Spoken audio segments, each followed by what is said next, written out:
വിദേശത്തേക്ക് പോക്ക് അള്ളാഹു സന്തോഷത്തിലാക്കട്ടെ. അവരുടെ കുടുംബങ്ങൾക്ക് അള്ളാഹു കൊണ്ടുവരുന്നാക്കട്ടെ. അവരുടെ കുടുംബങ്ങൾക്ക് അള്ളാഹു മനസ്സ്.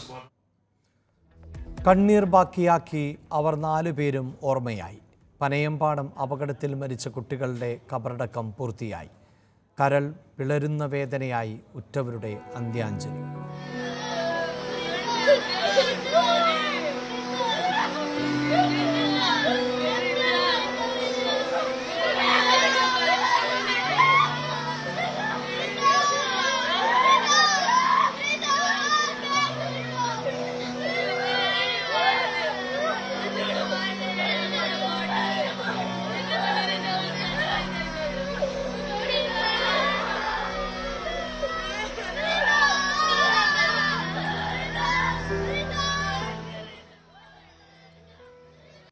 അപകടത്തിൽ ദേശീയപാത അതോറിറ്റിയെ പഴിചാരി മന്ത്രി ഗണേഷ് കുമാർ.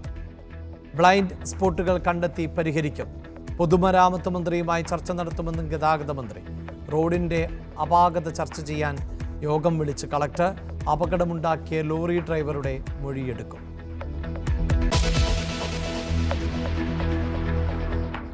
തമിഴ്നാട്ടിൽ ആശുപത്രിക്ക് തീപിടിച്ച് കുട്ടികൾ മരിച്ച സംഭവത്തിൽ അന്വേഷണം. തീ പടരാൻ കാരണം ഷോർട്ട് സർക്യൂട്ട്. ഇന്നലെ രാത്രിയുണ്ടായ ദുരന്തത്തിൽ മരിച്ചത് 6 പേർ. മരിച്ച കുട്ടികളുടെ കുടുംബത്തിന് 3 ലക്ഷം അടിയന്തര സഹായം പ്രഖ്യാപിച്ച് മുഖ്യമന്ത്രി.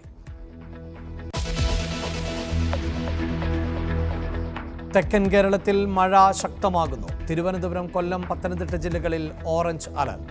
തമിഴ്നാട്ടിലും ശക്തമായ മഴ മുന്നറിയിപ്പ്. തിരുവല്ല, മേപ്രാലിൽ മടവീഴ്ച. 300 ഏക്കറിലെ കൃഷി നശിച്ചു. കുറ്റാലത്ത് മലവെള്ളപ്പാച്ചിൽ. പ്രവേശനം നിരോധിച്ചു.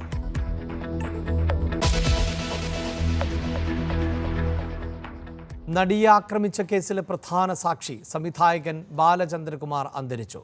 മരണം വൃക്കരോഗത്തെ തുടർന്ന് ചെങ്ങന്നൂരിലെ വീട്ടിൽ.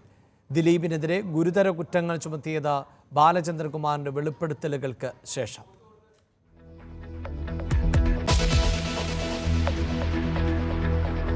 സർക്കാരിനെതിരെ തുറന്നടിച്ച് തലശ്ശേരി ആർച്ച് ബിഷപ്പ്. ബഫർ സോണിന്റെ പേര് പറഞ്ഞ് കർഷകരെ ദ്രോഹിക്കുന്നു. മാർ ജോസഫ് പാംപ്ലാനിയുടെ വിമർശനം റവന്യൂ വനം വകുപ്പുകൾക്ക് എതിരെ.